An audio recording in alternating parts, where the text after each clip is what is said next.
To start? Okay, we're good. With that, contract award purchase 1450 Airport Capital Improvement Project Design Bidding Proposals. Good afternoon, Andrew Eshelman, Director of Public Works. Neil Doran, Airport Director. We're here before you seeking a motion to award the contracts for design bid services of runway 927 lighting as totaling $107,180 and the taxiway object-free area of $58,560 with Airport Design Consultants, ADCI. The intention here is to use some airport fund monies now to front the design costs and the bidding costs. This will allow us to mature the project up to a point of having bids in hand, and that becomes the basis for the FAA grant, which reimburses us and allows us to save precious time as we have a number of projects to complete within a given time frame. There is an expiration on the use of the bill funds. These are budgeted funds. Yes. Correct. Motion to approve, because I see you have concurrence from Budget and Finance, right? Second. Motion to approve. We have a motion and a second on the floor to approve it as submitted. All in favor by saying aye. Aye. Aye. Opposed, same sign. Thank you, gentlemen. Thank you. Thank you. Next item is bid award purchase 1594 liquid roof coating system at the Hagerstown Regional Airport. Good afternoon, Commissioners. Brandy Nagelbauer in the Purchasing Department. Neil Doran, Airport Director. The first recommendation I have for you this afternoon is the bid award PUR 1594, the liquid roof coating system at the Hagerstown Regional Airport. Move toward the contract for the liquid roof coating system at the airport to the responsive responsible bidder, Nexus Coating out of Fredericksburg, Virginia, for a total sum of $60,291.60. This is contingent upon the approval of the budget transfer request in the amount of $36,600 from the airport operating fund balance to the CIP BLD 088. This is also contingent upon the vendor registering with the Maryland Department of Taxation and Assessment. On January 18, 2023, the county issued an invitation of bid for the subject services. The bid was advertised in a local newspaper, the eMaryland Marketplace website, and the county's website. 34 companies downloaded the document and registered, and we received 6 proposals back, 2 of which we deemed non-responsive. These services will provide the application of liquid roof coating on an existing metal roof over hangar 21 located at 18335 Airport Road. Again, this is contingent upon the approval of the budget request transfer. Once that is approved, funding in the amount of $79,390 will be available in the CIP budget BLD 088. Brandy, I don't recall seeing a project contingent upon the vendor registering with the Maryland Department of Assessments and Taxation. Can you explain that? Yeah, all of the vendors that bid on, well, not just bid, but do work for the county must be registered with the state of Maryland to do business in the state of Maryland. So they're in good standing with, taxes or what have you. We do verify this on the state of Maryland's website. We usually give them an amount of time to do so. There is a process. It's not a lengthy process, so many of them do not have a problem with it. We have had vendors not do it, and then we just go to the next bidder because that is in our policy. Okay.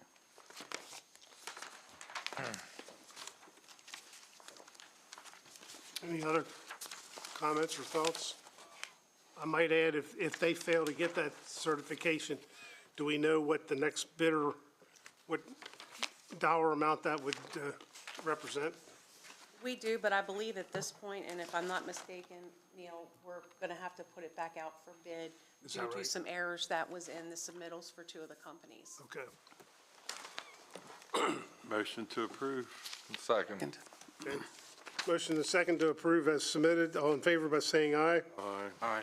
Opposed, same sign. Thank you.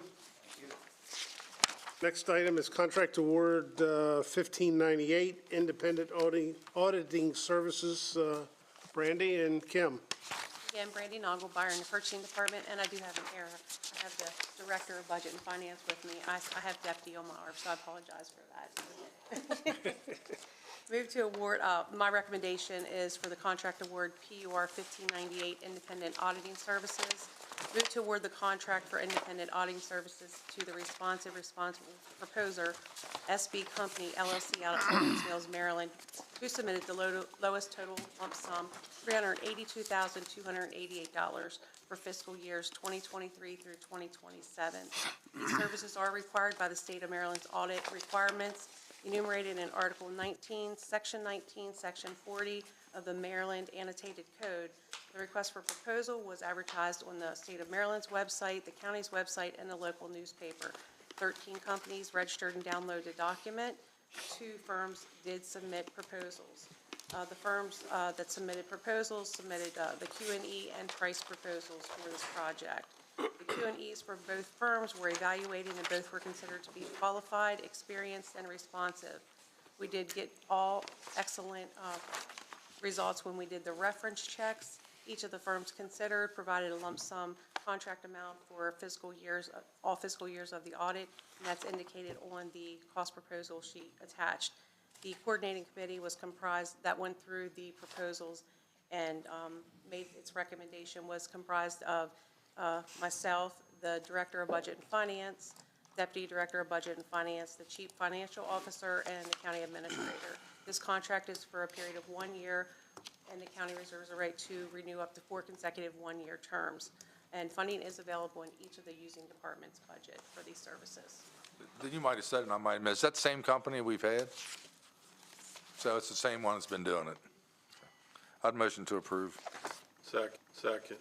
Motion is second to approve as submitted. All in favor by saying aye. Aye. Opposed, same sign. Thank you. Thank you. Next, excuse me, next item is fiscal year 2024 annual transit plan application, approval to submit application and accept awarded funding. Kevin Cerrone. Good afternoon, Kevin Cerrone, Transit Director. Rachel Souter, Senior Grant Manager, Office Grant Management. Washington County Transit annually applies to the Maryland Department of Transportation and Maryland Transit Administration for federal and state operational and capital funding through the annual transportation plan. The awarded funds are used to operate authorized public transportation programs within Washington County, which includes the Section 5307 Fixed Route Program, the American Disability Act, Complementary Paratransit Program, the Job Opportunity Shuttle, the statewide Specialized Transportation Assistance Program, aka Ride Assist Voucher Program, and the Capital Assistance Program. The fiscal year 24 application requests $1,671,287 in federal and state funds from the Federal Transit Administration and MDOT/MTA to subsidize the transit system. The Office of Grant Management has reviewed the application. There are no unusual conditions or requirements attached to the acceptance of the grant, but local match is required to secure the federal and state grant funds. The local match requirement associated with FY24 is as follows. For the 5307 operating grant from general funds, $681,684. 5307 capital grant from general funds, $13,630. And the SSTAP grant, $48,972 for a total match of $744,286. Does anyone have any questions? Motion to approve. Second. Motion second. All in favor of saying aye. Aye. Aye. Opposed, same sign. Thank you. Thank you.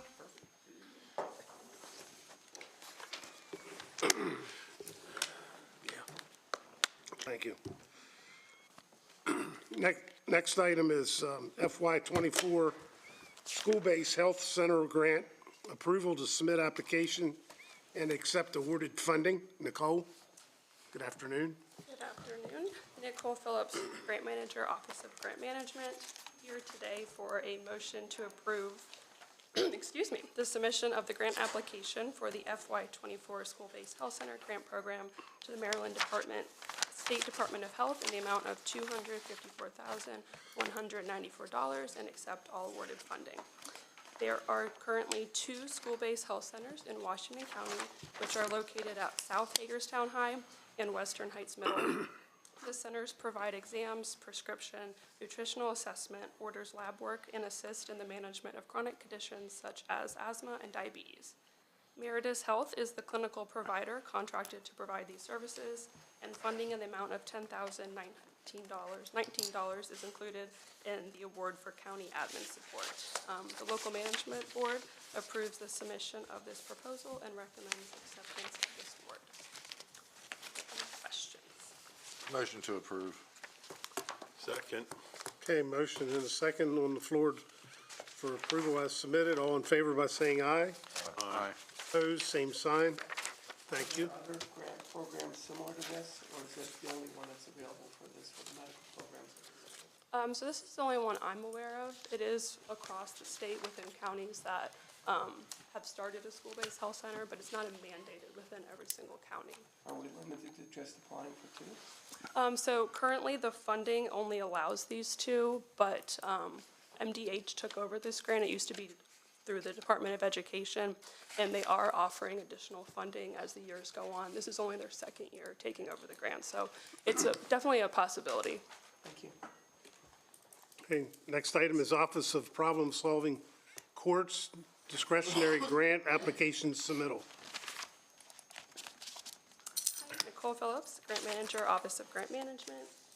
Jennifer Bricker, Drug Court Coordinator, and I'm filling in for Kristen Grossnickel. We are here for a motion to approve the submission of the FY24 Office of Problem Solving Courts Discretionary Grant Application in the amount of $346,080.93 and accept funding as awarded. The Office of Problem Solving Courts Discretionary Grant is to assist with the operational expenses and ancillary services to the drug court program. These grant funds will be used to operate the adult drug court program, which will provide supervision and access to services for court-involved substance-dependent participants. The program will reduce substance using and criminal behavior while increasing positive community involvement and overall individual and family functioning.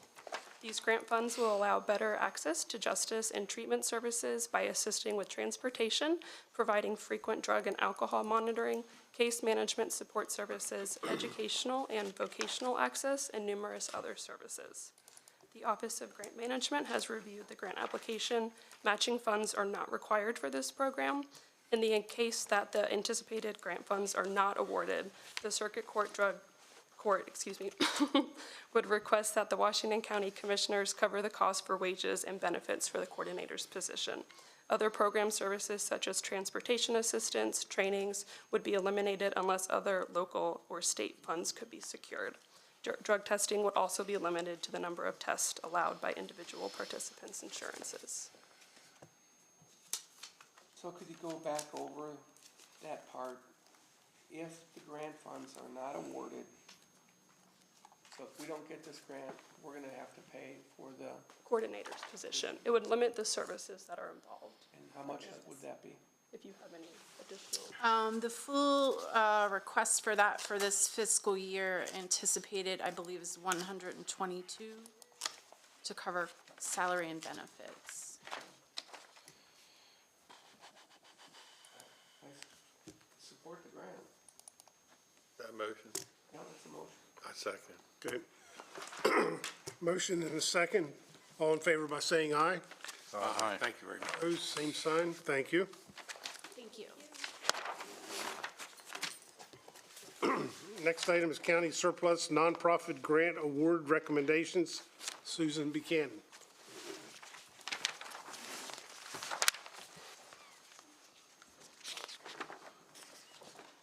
Good afternoon. Susan Buchanan, Director, Office of Grant Management. As stated, I'm here to present the County Surplus Nonprofit Grant Award Recommendations. The County Surplus Funding Committee is comprised of 5 members, individually appointed by each county commissioner serving at the time of its formation on October 25th, 2022. The committee was charged with reviewing and evaluating county surplus funding nonprofit grant requests submitted by community-based local nonprofit organizations. After this careful review, the committee makes funding allocation recommendations to the Board of County Commissioners for final approval. In January, the committee received funding requests from 103 eligible 501c3 nonprofit organizations. The total amount of funding requested is $6,740,987.59. The amount of funds available for distribution is $1,831,447. Each member of the committee independently reviewed and scored the applications over a period of approximately 6 weeks. The committee then met as a group and deliberated funding allocations for each application received. Factors considered by the committee included community need, geographic and programmatic diversity, organizational performance and capacity, number of persons impacted, and sustainability. The recommendations presented today were made in accordance with the guidelines established by the board. I do have the list or a spreadsheet that details all the recommendations. Prior to going over that and addressing any questions you may have, I just wanted to give you a little bit more information and statistics. As stated, we did receive 103 applications. Of those applications, 75 are being awarded or recommended awarding funding. 28 are recommended to deny funding. The highest awards are the amount of $75,000. Each application was reviewed and scored. The score system was based on the following things: statement of need, organizational capacity and staffing plan, program and project plan, collaborations, partnerships, and coordination of services, and sustainability and continuity plans. I'd also like to recognize the efforts of the committee. Many hours they have spent reviewing and scoring these applications, and the attendance of an all-day workshop to make these final funding recommendations. The surplus committee members are Alan Mullendor, Mary Tao, Selena Wilkes, Lee Downey, and Dawn Wintermoyer, and I'd like to express my gratitude to them as well as to my staff. Now I'd be happy to address any concerns or answer any questions you have. Yeah, I also would like to thank those 5 individuals. I just one curious question. Okay. I've probably seen this and just forget. What's a typical application look like that they would look at? I mean, would it, from, say, pick anybody on the list, how much, have we seen that? If we've seen it, we'll talk about this later. But is it really a structured application that they get to look at and then they start rating off that application? Yes, it's a structured application. Every organization has to complete the exact same form and provide the same information. I talked about the scoring system. There's 5 different areas of scoring, and each of those systems has a maximum of so many points. So they go through that. As far as, like, for example, statement of need, they're looking for data supporting that there's a need for the program or the project in the community, or the service or the organization in the community. So they'll look at that and they'll say, you know, out of the 25 points, I think this one is a 20. So they'll go through that, and that's the process that they do. There's a very systematic approach, and each organization has to answer these questions. They also provide financial information that they can review. That's a lot of hard work that they did, and I recommend that I motion that we approve this as submitted. Second. Okay. Ready to vote? Motion and second to approve as submitted. All in favor by saying aye. Aye. Aye. Opposed, same sign. Thank you. Thank you.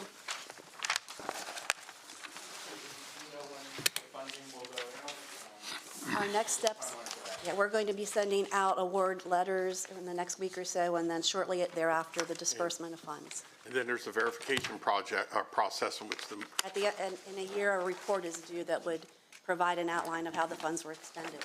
thank you. Okay, thanks, Susan.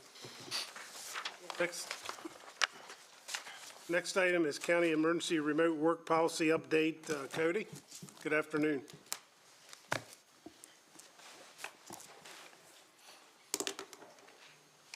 Afternoon, Commissioners. Cody Swope, Emergency Management Specialist, filling in for Tom Brown today. Move to improve the March 2023 update to the county remote work policy. In 2022, the state of Maryland required all local jurisdictions to create and improve an emergency remote work policy. The emergency policy was to allow local jurisdictions to better be prepared for situations which required employees to work remotely, such as COVID-19. The goal of an emergency remote work policy requirement was to ensure an orderly and efficient transition for each jurisdiction from office to remote work. In 2021, the county commissioners approved an emergency remote work policy to meet the state requirements. In 2022, the county commissioners approved a general remote work policy which superseded the emergency policy. In March of 2023, the county discontinued the general employee remote work practice, therefore requiring an update of the emergency policy. This emergency policy provides the county administrator the authority to allow remote work for certain employees or groups of employees in the event of an emergency on a case-by-case basis. Many of the requirements within the general employee remote work policy are incorporated into the update of the emergency plan, such as ensuring the employee has accurate internet and phone capabilities and from the remote location, a set schedule for work hours, and accounting for employees' time worked. I'm reading it now again. So basically, if there's a certain situation or emergency in this pile of papers here, County Administrator John Martorano can implement that to an employee if there's an extreme circumstance. Correct. Without getting any other approvals. It's his sole, your sole prerogative? That's the way it's written. So, Okay. it can be an individual employee, it could be a group of employees. You talk about what an emergency is, obviously we'd have to look at that, but, if it was, let's say it was in the middle of July and the air conditioning stopped working in this building and it got so hot that I could authorize everybody to go home and work remotely, instead of just sending everybody home, we could authorize something like that, or if we have any other situation. It could be an individual employee and this is how I'm envisioning it, that you could have an individual employee that for some reason is unable to come into the office, but can still function remotely.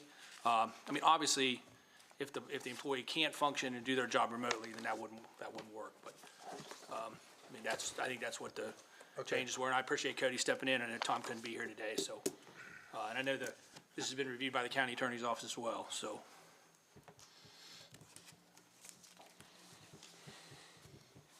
Motion to approve. I'll second. Okay, motion is second to approve as submitted. All in favor by saying aye. Aye. Let's say. Well, I'll be a no. Everyone's pointing Discussion, yeah. pointing to me. I'm certainly, let me be clear, I certainly don't oppose an emergency work policy. I believe we need one. I believe we're required to have one. But I do think I think the agenda item is inadequate only for the purpose that, as it says, we approved in 2022 a general employee remote work policy. We did that in open session. We had employee input. We had comments. I believe to do away with it, it's an employee policy that we voted on in public. I think we need to vote on that in public as well. Have employee input, have a proper agenda item. We haven't had that, so I'll be a no. That's the reason for my no vote. We've already voted, but. Call for the vote. Call for vote. Rick? Oh. All in favor by saying aye. Aye. Opposed, same sign. No. One. Okay. Thank you. Thank you.